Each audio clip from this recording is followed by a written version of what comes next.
Race weekend again. Hallelujah. Now, listen, there's a lot to cover today, Tim, including, of course, the cars maybe not even arriving on time. We'll talk about that. But first, this morning at about 5 a.m. Eastern Standard Time here in Ontario, where we record, we found out about the tragic passing of Eddie Jordan, 76 years old, prostate cancer.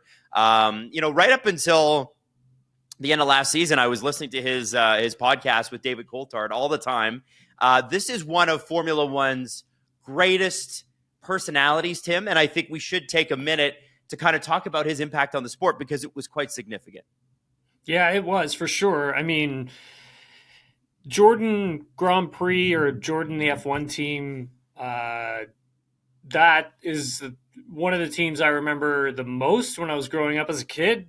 The yellow, B&H car, ushered through so many drivers, like you and I were talking about before we hit record.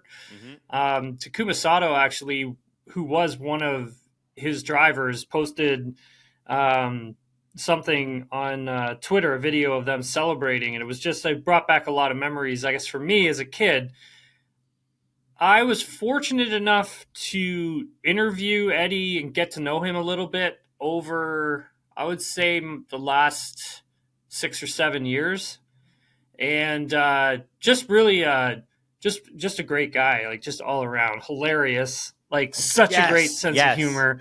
Like he could get you laughing like you wouldn't believe. And I think also, Adam, like we were discussing just him getting his Formula One team onto the grid, like, and all the challenges that he had faced.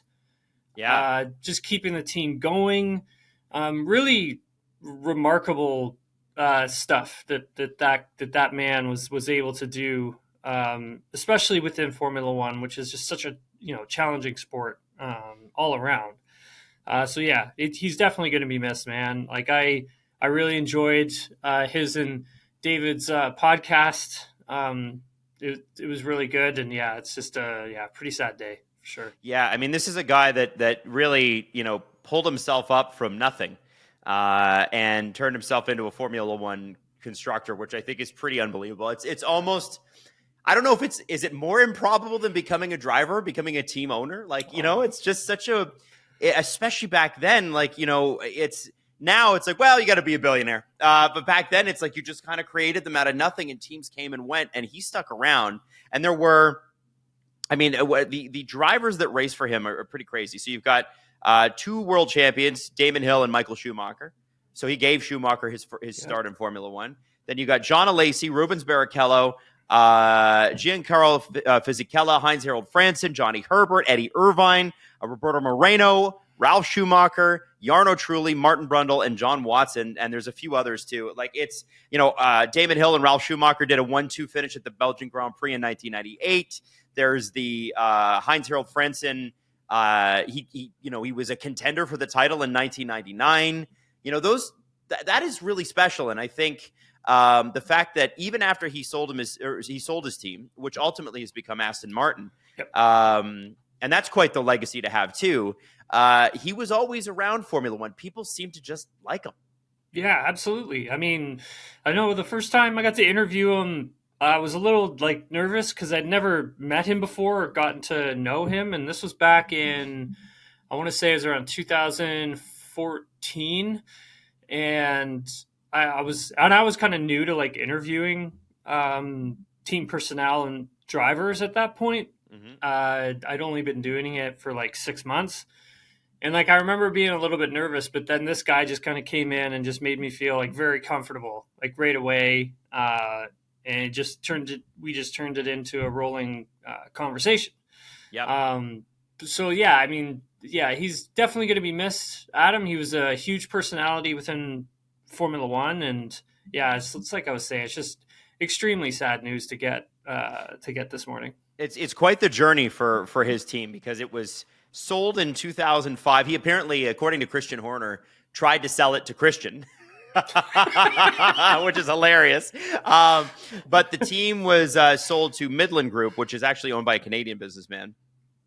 They were the MF1 racing team in 2006, which then sold to Spyker, which is a Dutch car brand. So they were Spyker F1, and then they were sold again to Force India in 2008. and then they became Racing Point, and then they became Aston Martin. So quite the legacy. Eddie Jordan, rest in peace. What an unbelievable impact, and not to be forgotten. One of the last real cowboys of the sport, right? Oh yeah, for sure. Yeah, a Big wild time. man. Yeah, and listen, there's with that there's a whole new young generation of drivers coming up, and obviously we get 6 rookies on the grid this year, and we've got a whole new generation. And it's funny because we were talking about 4 or 5 years ago a whole new generation, the Charles Leclerc, the Lando Norris, the George Russells of the world, right? And now we're getting the Oscar Piastri is sort of on his own. Mm-hmm. And then you've got this new generation of 6 guys.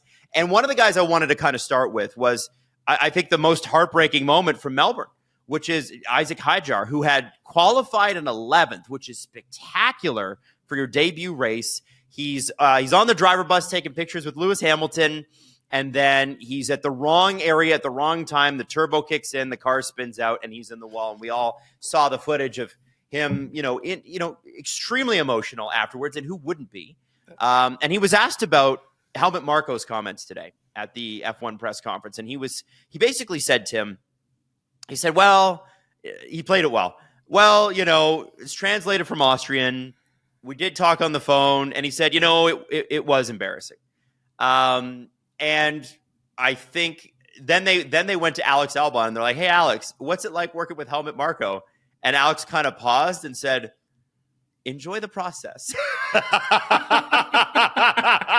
So, I think Isack Hadjar is obviously tough enough, smart enough to know that he had a good race. Shit happens. It's going to happen, whatever. But, this race is going to be a real prove it for him because he's going to want redemption. How do you go into this race, Tim, if you're him, with confidence? What do you pull from Melbourne that makes you confident in China? Oh, it's going to be challenging. It's not going to be easy to kind of get your confidence back after what had happened, right? And this is also a track I believe actually he's never raced on, so he's not going to really know what the car is going to feel like there. He's not really going to know the ins and the outs. He'll have driven it on the sim, I assume. However, the real life track and then the sim, they still are 2 different things. I think this is going to take a lot of work on his part in free practice 1. It's going to be very important that he gets as much mileage as he can get in free practice 1 because they're going literally at him from free practice 1 straight into sprint qualifying, straight into a sprint race, and then straight into qualifying for the Grand Prix. He's not going to get much practice. So this could be a really difficult weekend for him. That's why you have to start off in free practice 1, build yourself back into it, and just get the mileage so you can rebuild the confidence, right? It's that whole sort of thing. And it also depends what the team's strategy is to do that. So, right.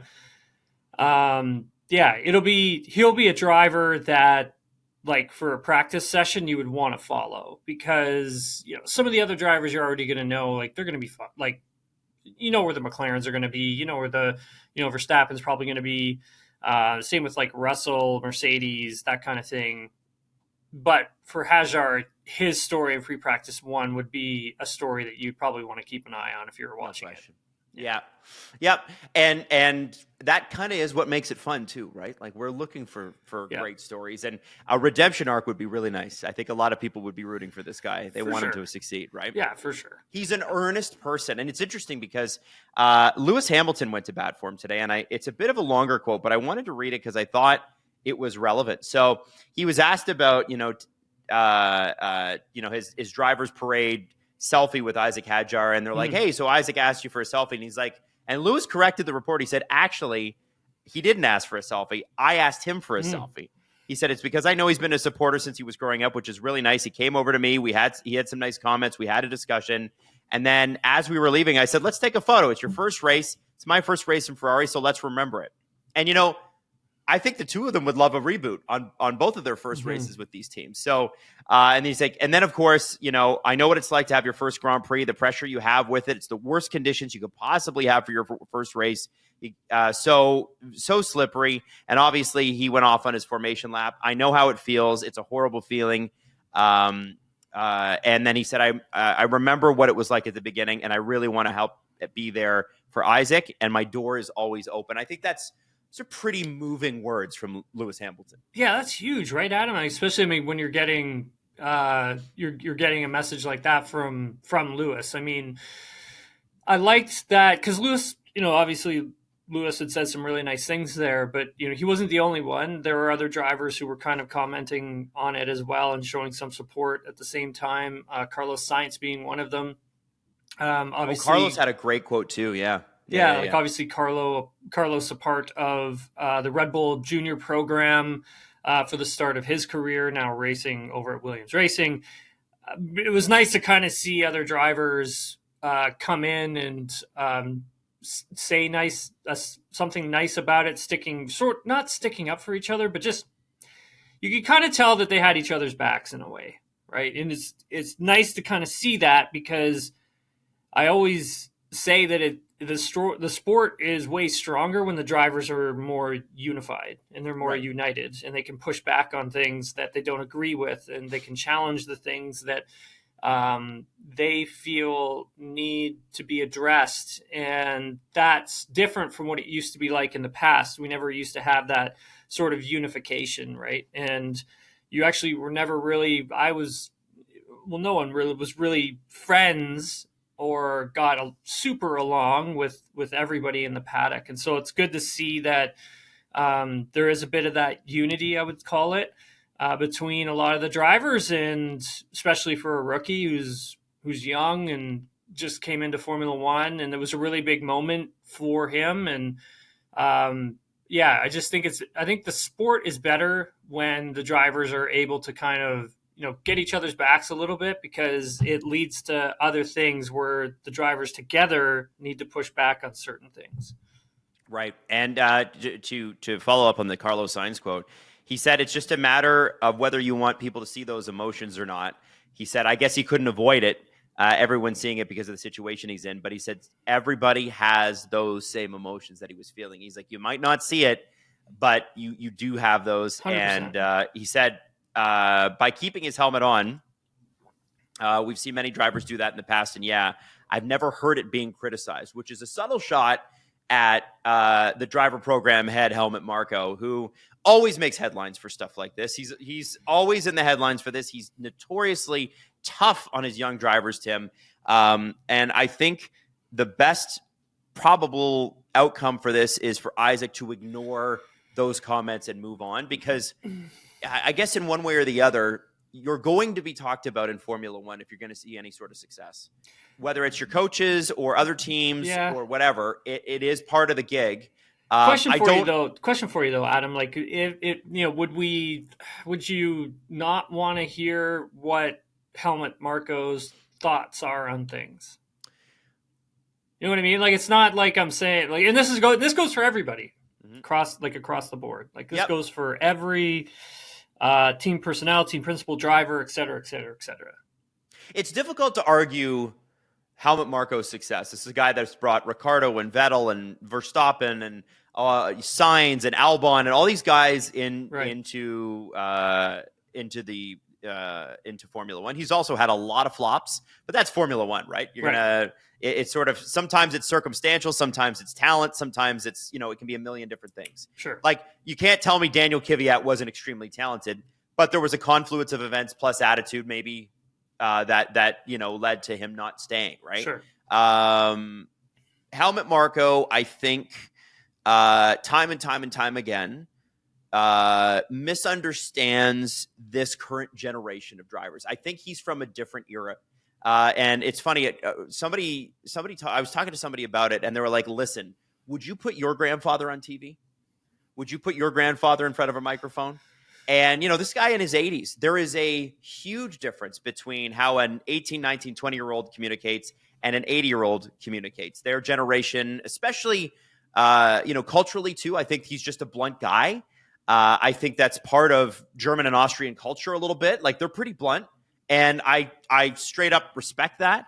I wish it didn't happen in the press. Like, if Helmut had gone to Isack and said, that was pretty embarrassing, but don't worry about it. Or even if he just said, that was pretty embarrassing and just left it at that, is it flashed all over international news? And that's where, I would take Helmut Marko's coaching advice, but that's not really coaching advice. That's just smear. And so that's where I've had this issue before. That's where I ask, when I know Nick DeVries didn't live up to standards. I know Daniel Ricciardo's second round at Red Bull didn't live up to standards, but my question is always, is it helping the team? Mm-hmm. And this is a kid who, you remember the crash he had in F3 where he wrecked the car and he was like, no, I wrecked the car. Like, This is someone who cares deeply and wears it on his sleeve. And I think that there is a tendency from older generations to be like, put that away. Don't feel that.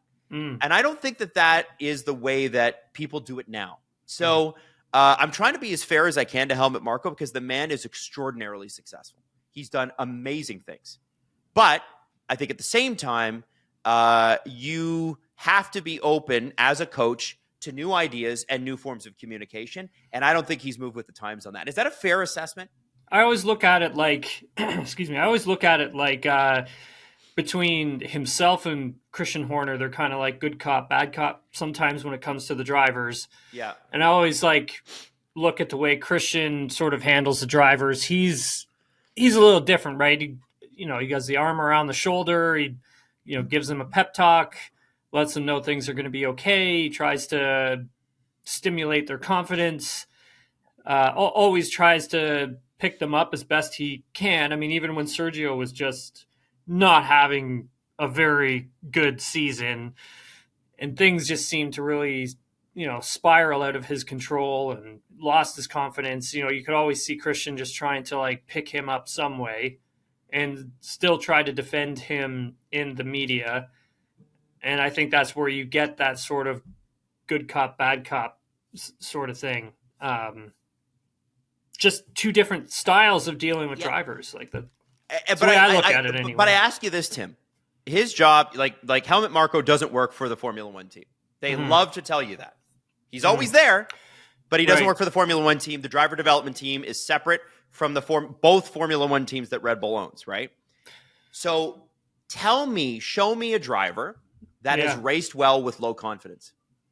Yeah, never. Never. You always have to have high confidence. That's the only way to get it done. You got to be honest sometimes, right? Yeah, for sure. But do you need to be honest in front, on a loudspeaker in front of everybody, or can you be honest behind closed doors and go, listen, this is not good enough. I'm going to go out there and defend you, but you need to help me out with some results here. Which I agree with. I think that's probably the way I would, if I was a team principal or if I was running a driver development program, I would try to keep things behind closed doors because I wouldn't want to openly communicate that a driver is not doing well. I would want to try and have their backs as much as possible because I'm paying them to deliver. And I think you need to refine how that's sort of done and how drivers are handled now. Even back in the day, I don't know if a brash style would work so well even back in the day, right? See, I would call Eddie Jordan a brash style. I would call Helmut Marko borderline breaking you down style. And so and again, are you going to change an 81-year-old? I don't think so. I just don't think so. And he's got an unbelievable eye for talent. He does. Oh yeah. Brilliant. So my question has always been, does he need to speak to the media? Do we ever hear from the head of the McLaren driver development program? Ever? Ever? Do we ever hear from anybody else's driver program? Well, Zach and Andrea, right, would be the guys who would be commenting on that stuff into the media. Right. Do you see it from Ferrari? Well, they've got a driver development program. Oh, well, I was going to say Mercedes. Right, and there's their driver program. You don't hear from their talent scouts. You don't hear from their development scouts. You hear from Total Wolff. Yep. You don't even hear from engineers, rarely. You'll hear from James Allison, who's the guy who built the car, and that's about it. But Toto would be the main talker and face of speaking for the drivers at some point if anyone was struggling or whatever. Right. He usually gives it to you straight, but he would never take one of his drivers and completely like throw them under the bus. Yeah.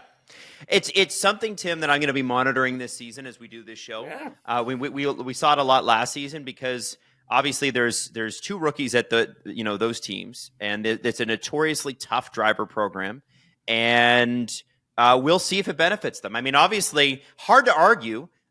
Three straight World Drivers' Championship. Sorry, three straight World Constructors up until last year. 4 straight World Drivers. Like, who am I to talk? I'm just some Yahoo in Toronto, right? But it's sort of it does seem a bit odd. Now, on the Red Bull track, and this is switching gears a little bit, literally. And then we're going to get to our Chinese Grand Prix preview with Tim because we have you doing the track thing. I want to talk a little bit about Red Bull, okay? Red Bull were in the news today because Zak Brown said that he thinks Verstappen's gone at the end of the season, and that if he were a betting man, it's going to be Mercedes. And I want to know if that is true or if Zak's just needling Christian. What do you think's going on here? Because sometimes they'll just throw stuff out there to get under each other's skin. Sure. I think there could be a shred of possibility to what Zak's saying. I mean, this is a conversation that dates all the way back to last season. At the beginning of last season, I remember seeing Toto Wolff and Jos Verstappen having a very thorough discussion just outside the hospitality in Bahrain. Mm-hmm. So this isn't anything new. It all has to do with where is Red Bull heading with their 2026 regulation changeover. Like, where are they in terms of their power unit development? Because this is sort of brand new territory for Red Bull, creating their own engines. Yeah. And then partnering, obviously, with Ford for, I believe, the electrical components and trying to make that work in a new frame of a V6 hybrid. So it all depends on where they're at. And if Max sees that, they're not headed in the right direction in terms of development, or they are severely behind in terms of where everyone else is, I don't know how he would get that information, but if he's able to get it, he needs to understand, like, okay, do I want to be in a championship winning car or with a team, that is able to win a championship? Like, where do I have to go? And Max wouldn't be the only driver who's ever had to kind of do this, right? Adam, who's never, like, you had to leave one team that you were winning championships with. You see their degradation and then move. You need to move to another team. So you can continue your winning ways. And the 2026 regulation obviously is something we'll talk about later. But if it's such a big change that you want to be on the right side of it, because you don't know how long it's going to take for a team to rebound from this set of regulation, because it's just so massive. It's just huge. So I wouldn't be surprised if Max is talking to other teams right now. And is Zak and Christian don't really like each other at the moment, and they're main rivals, right? Like, it's like Toto and Christian. I mean, obviously there's a bit of rivalry between the two of them. It's great for us, right? It's awesome. It's great for us. And I'm sure they don't mind it either, because they know they're competitors, so it's just going to happen anyway, naturally. What I do, there's a couple things that I do think. There was a article that was posted, it was during the wintertime, about Max talking to Aston Martin about trying to drive there or something like that. I mean, which is not the case, and that's not going to happen. But there is the possibility that he has been talking to other teams. I think Mercedes could be one of them, and who knows who else, right? Like, he would have to be one of the top 4 teams. Yeah, absolutely. Outside of Red Bull, top 3 teams. Yeah, and Ferrari and McLaren don't really make sense. No, they don't, right? Yeah. So and then the question becomes, if those rumors were true, and I tend to think that Zak Here's my thinking on Zak's strategy here. Just sow dissension. Yeah. Just piss Christian off. Sure. Right? Like just say something ridiculous. And maybe there was truth. I mean, we know that they were Verstappen and Toto Wolff were talking last year. We know that. Yeah. We saw Jos Verstappen publicly hanging out with Toto Wolff. We know. But at the same time, I mean, Toto was even like courting him at some points. Openly. Yeah. And Toto this year is saying, I'm not courting him. We've got our drivers. We're good. So, I think it's probably Zak Brown throwing a dart, trying to get under Christian's skin. He knows Christian can get riled up. He knows Christian's a bit petty, which is part of Christian's charm, right? Is that there is no low he's not willing to go to, really. When it's comebacks. But it's interesting, the dynamic between them is so different than Toto and Christian, because when Toto and Christian were going head to head, there were shots taken. Yeah. But it felt like they always shook each other's hands, where I think Zak and Christian do not like each other. Oh, they don't. I don't think that they get along. I don't think they could have a beer. As much as Christian went over on Drive to Survive and congratulated him or whatever, it was a very short conversation. You know what I mean? Oh, yeah. Yeah, so there's no way, Adam. Like they definitely, they're not best friends, right? They're not going to go out for a beer or whatever. I love it. I love it. And there's not Let's go. Yeah, exactly, right. So I mean, like I said, it's good for us. Yeah. Right? Circle back on the teams that Max could possibly go to. Yeah. If you're McLaren, you're not getting rid of Piastri and Norris. No. If you're Ferrari, you're not getting rid of Lewis Hamilton and Charles Leclerc. Nope. Right. And if you're Mercedes, you're in a position at the moment where you could possibly have 2 seats available for next season. If you feel like George hasn't progressed enough? Yeah, or if you don't feel that George is going to be your team leader, if you don't feel that George is going to be your guy moving forward, or you don't know if Kimi Antonelli is going to turn out to be what you want him to be. So there's 2 things happening there. And if you're Toto Wolff, or if I was Toto Wolff, I would actually want to, see a bit of this season through. And if Max were to be desperate to leave, then you can be like, okay, well, we'll get to that conversation summer break. We'll talk about that then. We're not going to talk about this now because I need to see what I got. Right. And so if I'm Toto Wolff, that's what I would do if I was. So that puts you in the position of power, Tim. Exactly. In that, then we can have a better negotiation, right? You may not have to pay him as much as Red Bull would have last year. Right. Yeah, it would have last year, but now it's kind of like, maybe I do have really 2 really talented drivers that I think either one of them could win a driver's title and help us win constructors. So I'm just going to hold on to them. Yeah, and maybe Max has to stay at Red Bull. Yeah, maybe exactly, right? Exactly. And I don't think there's not going to be room for him at Aston Martin. There's no way. No. And then who would else be? It's not going to be Haas. It's not going to be Williams. It's not going to be it could be Audi. I mean, if you're Audi, you probably take a look at that and go, can we land Verstappen? But then why would he leave Red Bull for Audi, right? Yeah, exactly. You have no idea what that team's going to be. Yeah, like 100%. Or even like Cadillac. Like, you don't know what these teams are going to be like. So that's a huge gamble. That's a way bigger gamble than just sticking it out with Red Bull, I think.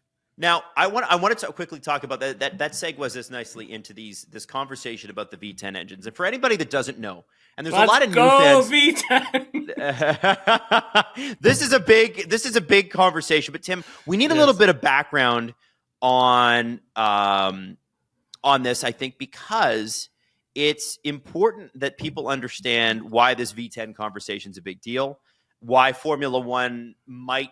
The rumor that came out yesterday is that the regulations that we've talked about over and over and over again that are supposed to come in next year may be amended or delayed until 2028 because there have been engine issues reported from all teams about power issues. And, people love the sound of a V10. And all this is to say that what if these regulations stayed for a couple more years? And the new regulations don't go into effect in 2026, which seems unlikely. And then number 2 is, okay, maybe the new regulations go into effect, but in 2028 they change again. What can you tell us? Well, we can start at the beginning when, I mean, F1 has this boom in popularity, and, you're starting to get conversations happening with OEMs considering coming back to Formula One, considering, building a team for Formula One. And so F1, I think, listens. And then eventually, when they know it's time to have an engine regulation change, it kind of forms around what does everybody want to do. We don't really know much about sustainable fuels. I don't really think they thought that was a possibility at the time, because we're going back quite a few years now. But we eventually get to this set of regulations that we're in now, and you've got two new OEMs sign up for F1, right? You've got Audi, and now you got Cadillac. Obviously, Cadillac, however, not building anything until 2028 or after. And then you've also got Ford, who's partnering with Red Bull, and Red Bull deciding that they're going to do their own engine programs moving forward as well. So they create Red Bull powertrains, and they put that shop close by their headquarters so they can run their engine program and they can run their car program that's very close to each other. So you go through all that, you go through the testing, OEMs start fiddling around with what can these engines do, what is it possible. Honda's interested in sticking around because of it, because that's something that interests them. So 50% power from the battery, 50% power from the V6 engine. And as they get deeper into it, it's kind of like they put engine before the car, when you shouldn't be doing that. Okay. That is the wrong way in my opinion, it's the wrong way of going about it, because then you're trying to build a set of regulations around a power unit. It should be the other way around, because you run into this point where, teams start talking openly in the press about, well, you're going to have to downshift on the straightaway to generate enough energy to get the battery to harvest, and that's not proper racing, and it's not. And Max openly complaining about it as well. And then we get to a point where there starts to be some conversations about, sustainable fuels, how far along they are. It is a possibility, so they're going to try and do it for 2026. And then we see what Sebastian Vettel does with a lot of the older Formula One cars that he owns, running them on sustainable fuels. And I think everybody's just like, what are the possibilities? And the conversation starts getting kicked around about, like, man, they should bring back the old V10s or V8s. I mean, those cars were incredible. Those engines were amazing. And you could run them cleanly, right? Clean energy, renewable fuel. And you don't need to worry about the emissions, because there aren't any. So that starts to become a conversation. The FIA develop a working team for the V10 engine to look into it. And then I'm starting to hear the same thing you were with the stories that came out yesterday. I was hearing similar things a few weeks ago, and I was kind of thinking there's no way they're gonna put off these 2026 regulations. It's not. I highly doubt that it will happen, Adam, because you have so many OEMs that have put so much time, effort, and money into the development of the 2026 regulation that I couldn't see it possible that all of a sudden, F1, the FIA are like, nope, we're not going down that direction. We're going to stick with what we've got for the next 2 seasons, and then we're going to introduce V10 engines or V8s. Yeah. Because I don't there's legal things in there as well that teams, engine manufacturers that could dive into, and that's not something I think you probably want to get involved with at this point. And so it's definitely a conversation everybody's going to have. They're all going to have to get together and have that conversation. I would love to see that, though. I would love to see V10s introduced. I don't know how sold I am on the regulation that's coming for 2026. I think where we are at now with these regulations, we're in a good spot. Like, we got good racing.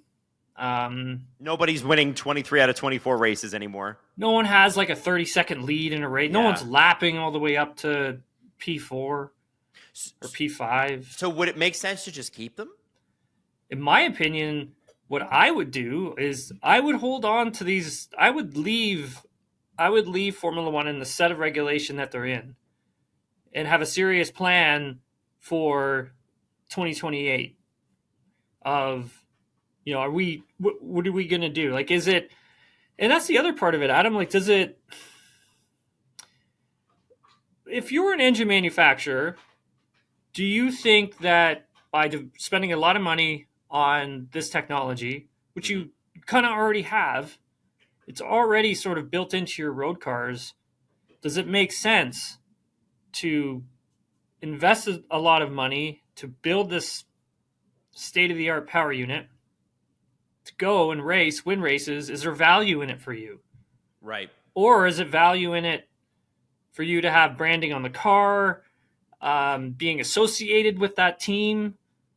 You know what I mean? Like, which one has more value? Which one's going to get your brand recognized, more awareness, all that kind of stuff? Right. Like, does the engine really make a difference? I don't know. I don't either. Yeah. It's an interesting question, though, isn't it? Yeah, for sure. I find that fascinating because I would love to learn more about that, because I think that would help us understand where engine manufacturers' heads are with all that, right? Yeah. Yeah. Listen, it's time for us to do our little track review with Tim. On the video side of this podcast, obviously, if you're listening audio, you can check this out as well. It's Tim in the sim taking on China. And I've got some surprises for him.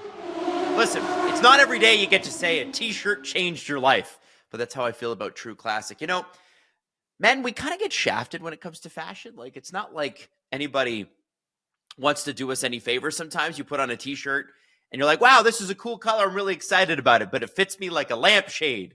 Why is it like I'm wearing a skirt? This is really bizarre. Why doesn't it accentuate all the work that I've been putting in at the gym? Well, True Classic does. They have some amazing shirts that you should check out. True Classic are designed to accentuate the important areas like your arms and your chest and your midsection. Give you a little bit of breathing room too, without feeling like a lampshade. Like I said, it's not just, it doesn't just flare out to the side. They have moisture wicking, odor fighting, quick drying, antimicrobial magic fabrics. They're the best. Now, here's the best part. If you're bundling up for the cold or getting ready for the spring, level up your style with clothes that actually fit. Just go to our exclusive link at trueclassic.com/dangle to save. That's trueclassic.com/dangle, DANGLE, trueclassic.com/dangle. Shop now, elevate your wardrobe today. All right, so welcome to round 2 of Tim's time trials around every track this year. Yeah, we're doing every track, Adam. That's right. We're going to try to do every track. And we're doing this is week 2, so it's Chinese Grand Prix. Now, Tim, I'm making you pick a specific car this week because it was a rough week for Red Bull. Oh. So you, sir, are going to have to pick Liam Lawson's Red Bull. We got to see if we can do a little better than what we did. And remember, and so you're going to be Liam Lawson because you both have blonde hair as well. And I'm going to be Helmut Marko. So every time you screw up, I'm going to be in your shit. Okay? But you have to have the accent proper, though. The Austrian accent's going to be tough, but I'll see what I can do. Okay, so Chinese Grand Prix. China. There we go.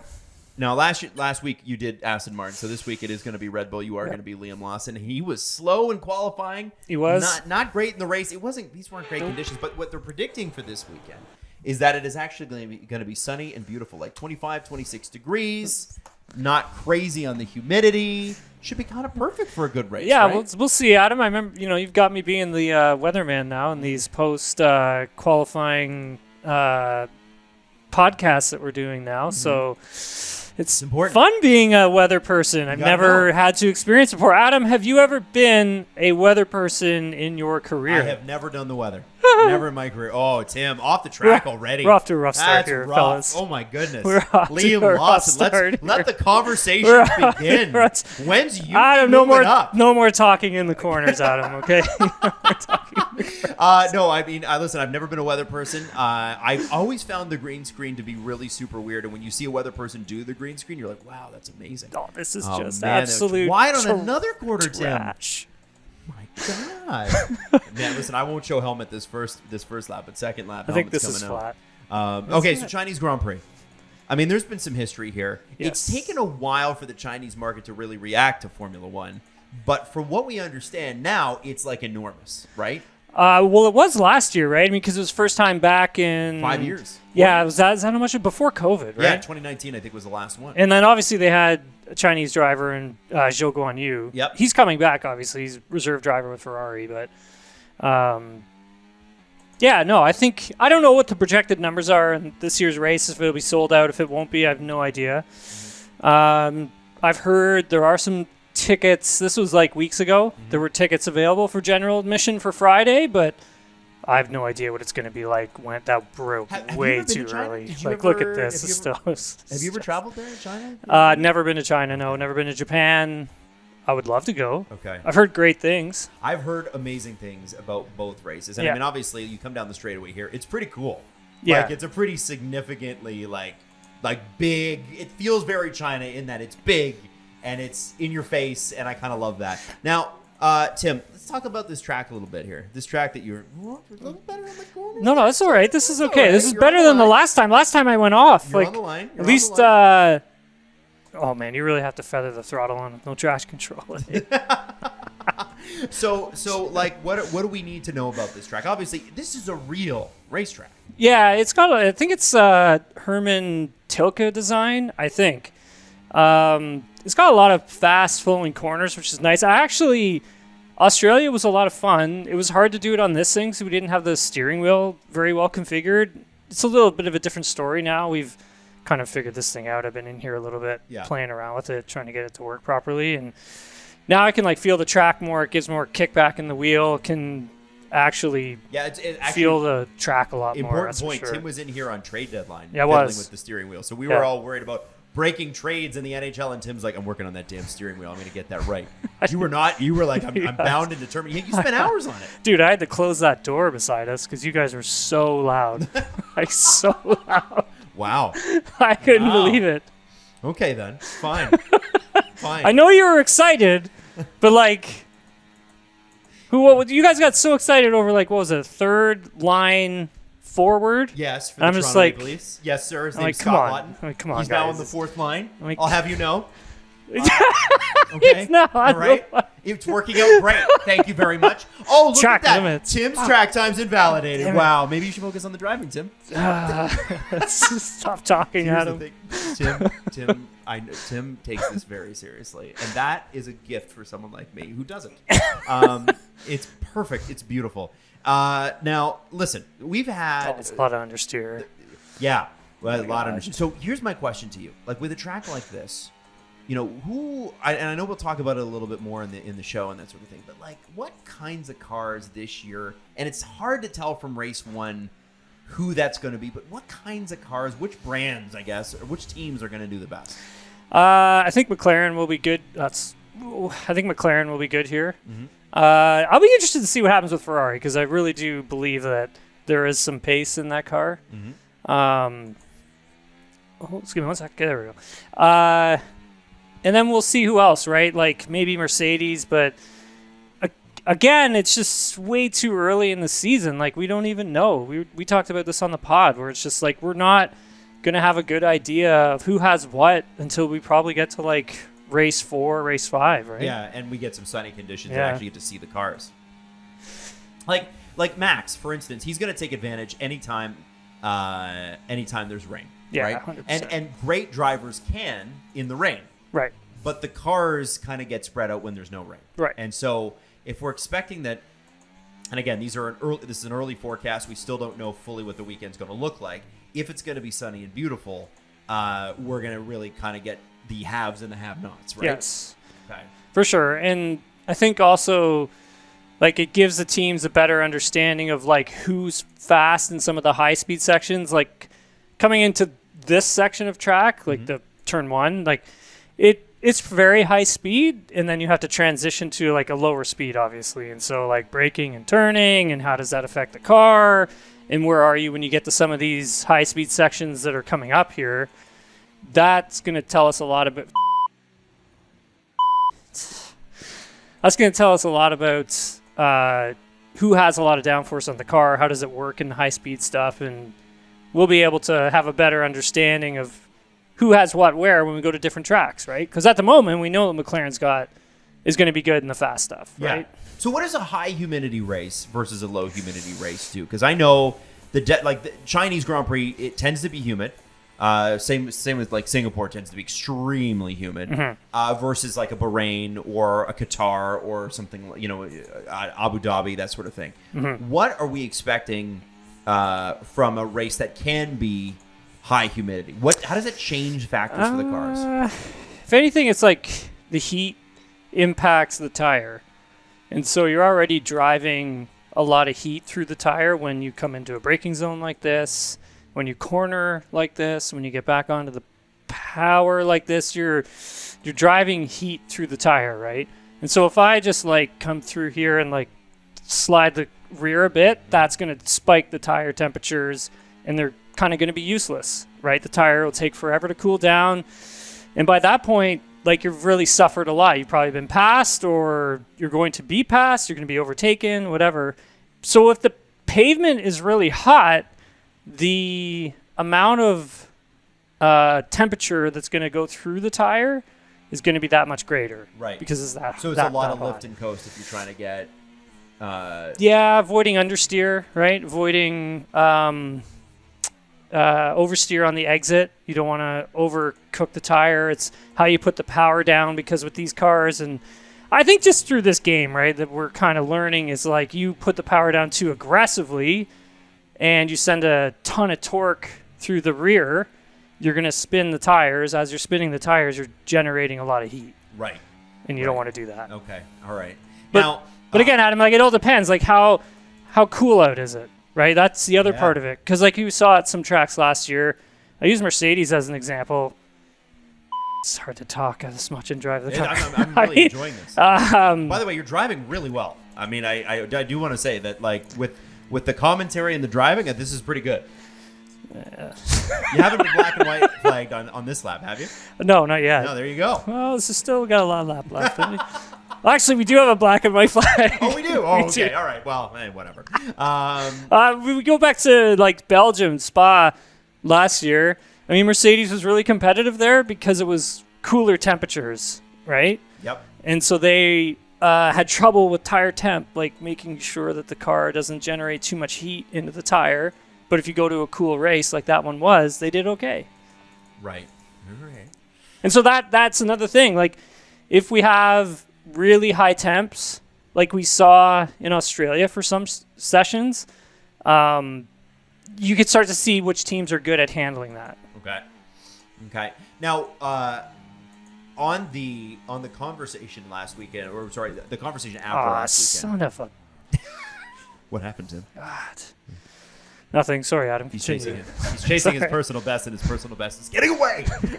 I'm just curious, Tim. In terms of strategy on a race like this, again, so we're talking higher heat than what they saw last week.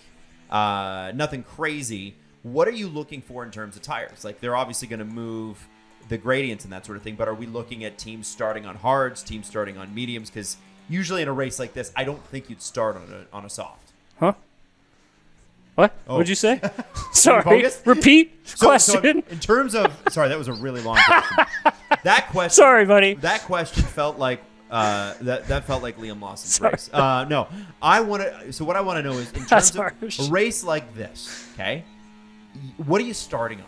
Like, what's the strategy? Do you go short and get the pit stop out of the way early, and then try to go hard and keep those tires out, or are you? We won't, honestly, Adam. Like, we don't really, like, in terms of strategy. You can have like an idea, but the you're not really going to understand what is the best strategy until you've done practice sessions. I just want to congratulate you for completing a lap. Well, I mean, I didn't get a black and white flag this time, but we did it.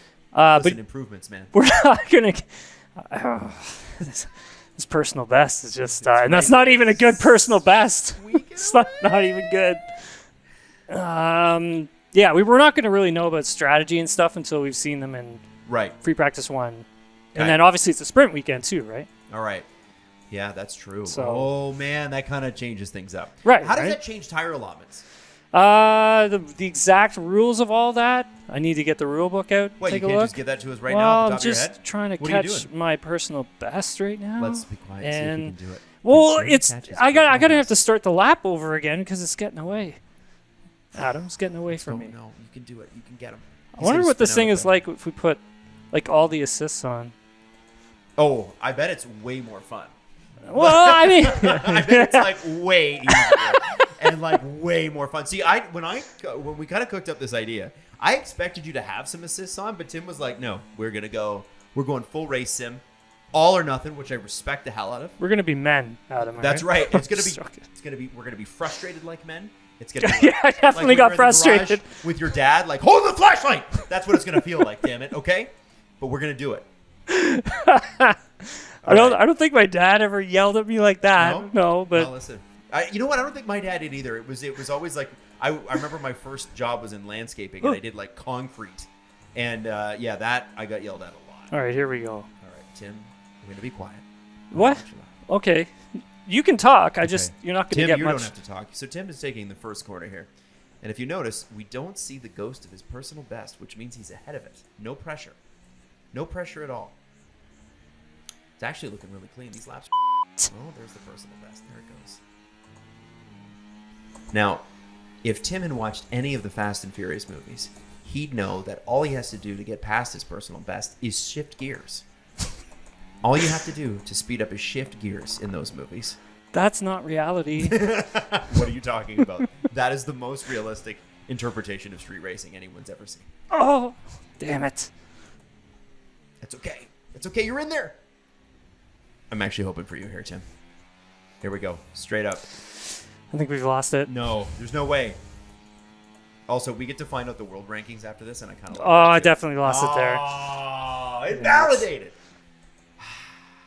Well, Tim, It was nice do you want to try one while more it time? lasted. Do you want to try one more time? Yeah, I think I can beat it. Okay, Just, let's see.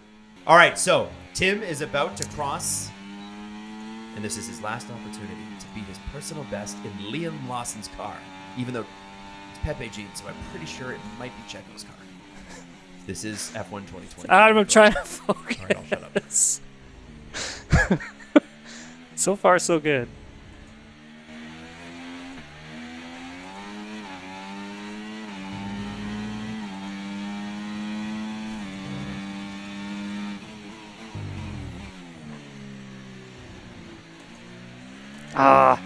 Took too much speed in.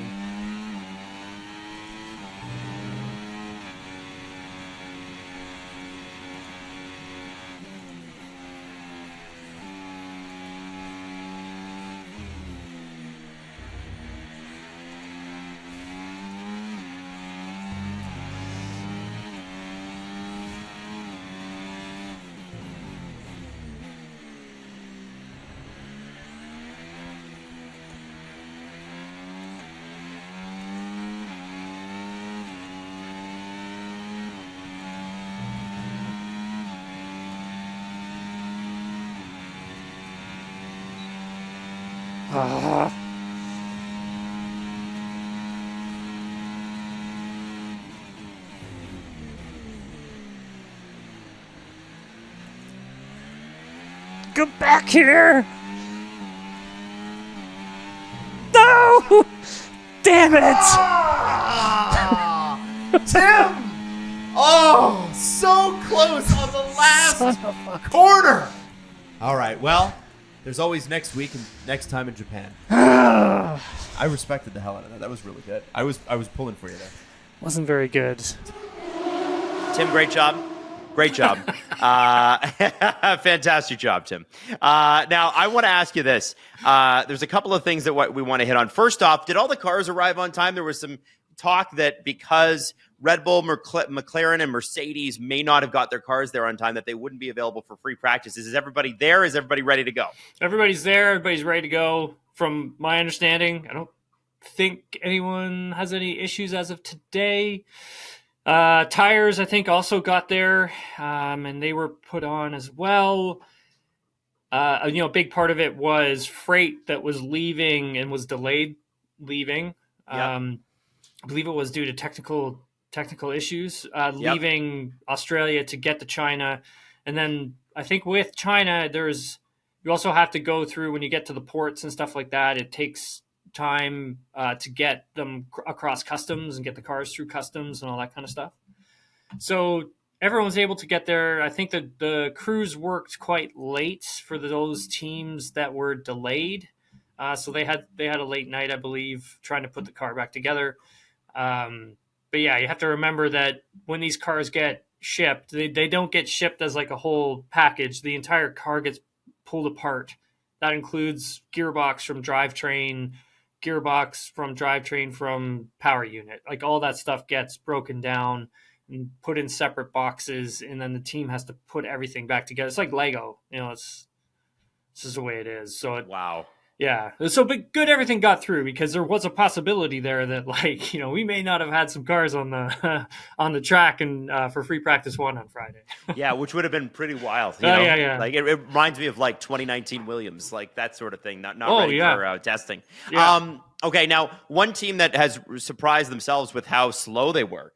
In some cases on straightaways in Melbourne, and we're talking about free practice. We're not talking about in the race. Was the Haas F1 team. Their top speeds were sometimes, in some cases, 10 kilometers an hour or more less than the top teams, which is unbelievable when you are talking about a sport where you've got a couple of seconds. And it's funny. Io Komatsu said, I don't think it's a one-off. It was a big surprise. We were expecting we weren't expecting that based on Bahrain testing. Bahrain testing wasn't perfect, but we weren't expecting it to be anywhere near as bad as Melbourne in FP1 on the very first lap when the car went out. I thought either something was broken or something is completely out of the ballpark. And then we established, right, nothing's broken. We got a big issue. It's pretty clear the problem was high speed, turn 9, turn 10.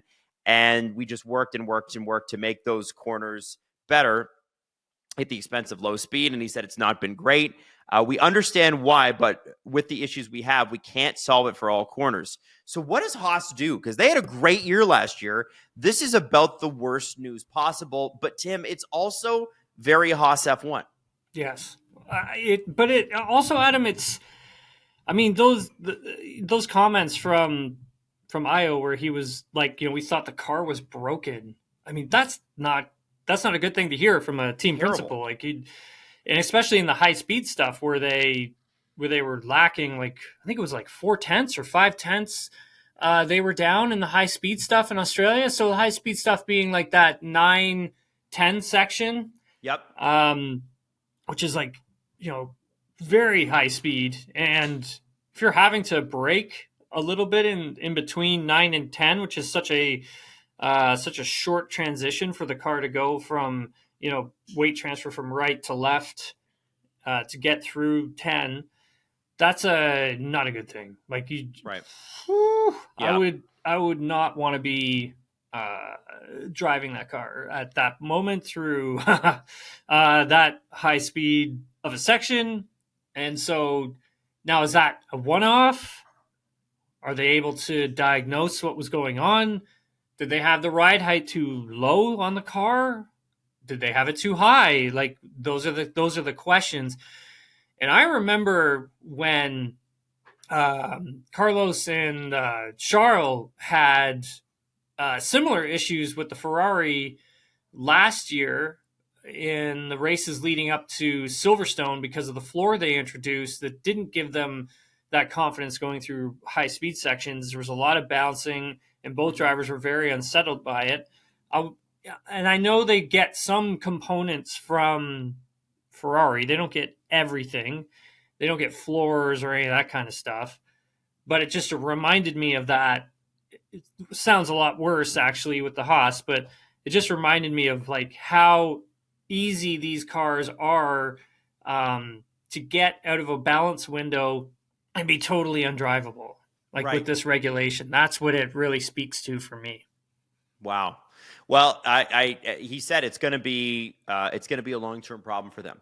This is not. There's no Yeah. no easy fix. I mean, Yeah. the exact quote I got here is, "So you're not going to see a solution for some races. It's pretty severe." Yeah, which sucks to hear that, because I think, Adam, like you and I were coming into this thing, and we all thought that Haas was like going to be up there. Yeah. Like they Yeah. were last I mean, why not season. build on last year, right? Exactly. Like I think we both thought that. I think they thought it as well, because they didn't even bother doing performance runs during Bahrain testing. It was a mostly long, high-fueled runs, but when they drained the tanks, they threw on the soft tire. I think everybody was like, whoa, like, uh-oh. Something's gone horribly wrong here for us, and now they're having to scramble to fix it. So hoping that they're able to get back on track a little bit later this season, because I do like it when Haas is competitive. I like their driver lineup as well, so would really like to see Esteban and Behrman up there fighting for points. It'd be great to have, because now you see Sauber and you're just like, oh, okay, if they're going to be in the mix now too. Then Yes, yeah, it'd be nice they to look have like they're going to be everybody. pretty good compared to last year, anyway. Oh Yeah, it's a bummer to see Haas there. It would have been. It's always more fun when they're fired up and ready to go. Now, last things going into this weekend. It's so difficult to make this prediction.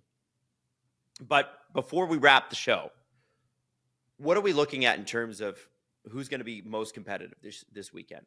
Obviously, McLaren's got a fast car. I do wonder about that flexi wing thing and how much that's going to affect them, but it's obviously not something that should affect them yet.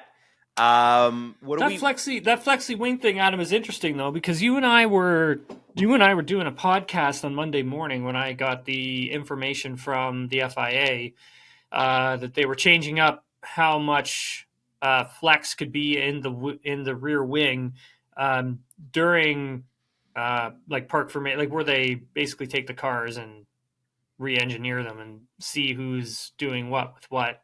Yep. Part of the tests that they do run are essentially trying to see if the wings do flex, and that's the FIA that runs them through a system like post qualifying to see if they can find anything post race as well, and the cars get randomly selected sometimes as well. I think Lando Norris's car got selected at the end of Australia, if I'm not mistaken, to see how much wing was flexing, because this has become a huge issue. And they're basically cutting this thing, the amount the wing can flex, by quite a bit. Wow. If you want to read about it, you can see it on Blue Sky, on my Blue Sky account or Twitter account. Explained it on there. And yeah, the amount that the rear wing can move now is extremely minimal. So I don't necessarily think McLaren's going to run into a problem with it. I think a lot of this has to do with like what Red Bull is seeing. I think Pierre Vacher during the Bahrain test saw some stuff with the McLaren, and I think he called a lot of stuff into question. Interesting. And a couple other teams as well. I think maybe roll Ferrari in there too. And we'll see what this does, if it does do anything at all. But a big part of it has to do, if you go all the way back to Azerbaijan, do you remember the rear wing on the McLaren was like sort of flexing like upwards? And so it was like a sort of a mini sort of DRS. Yep. That's essentially kind of what the FIA is having to really investigate now. Okay, well, we'll see what the outcomes of that are and what the Yeah, effects will be in China. Who do you think will be the best cars? Obviously, we think McLaren. I think McLaren. Yeah, I mean, according to George Russell, the McLaren is a better car than the RB19 from 2023. Wow. Okay. All right. Oscar Piastri had a really funny response to that. He said, well, listen, if he wants to write off his season that early, then I'm going to let him. Which I love. Great, very dry humor. Are we expecting Ferrari to have a better weekend? Can Mercedes repeat a 3-4? And where does Red Bull stand? I think Red Bull will probably be up there because of Max. I'm not too sure where Liam Lawson's going to shake out just yet. Mercedes, I think they should be in the fight, Adam. Like, they should be there. They should be in and around, sniffing at a podium. It'll most likely be Oscar P1, Lando P2, or Lando P1, Oscar P2. It's that third spot at the moment that we're taking a look at, like who's going to sort of fit into there, who's best of the rest, essentially. Right. And I think that's going to come down to Ferrari, Mercedes, and Red Bull. I still think there's performance in that Ferrari, Adam. I don't know about you, but yeah, I still think Ferrari's going to be quick. I think so too. I'm right with you on that, Tim. Yeah, I think they're going to be real fast. We didn't see the best of Ferrari last week. There was strategy, there was rain. We are going to see. I think I'm waiting for that Ferrari onrush. And you know what? The sport. I keep saying this. The sport is always better when Ferrari is good. 100%. Yeah, you're absolutely right. So. Okay, so Tim, we're going to be checking in with you between qualifying and the race on Saturday. You're going to do a quick mini pod. And then Monday morning, it's actually going to have to be Sunday night because I'm flying out Monday morning. Oh, yeah. Yeah, I got to go to San Jose next week, so we're going to figure out a recording time. Great. We should have an early recap to the race from Nailing the Apex either Sunday night or Monday morning for you. So we're looking forward to it. Tim, thanks so much, and we'll see you in a few days. All right, buddy.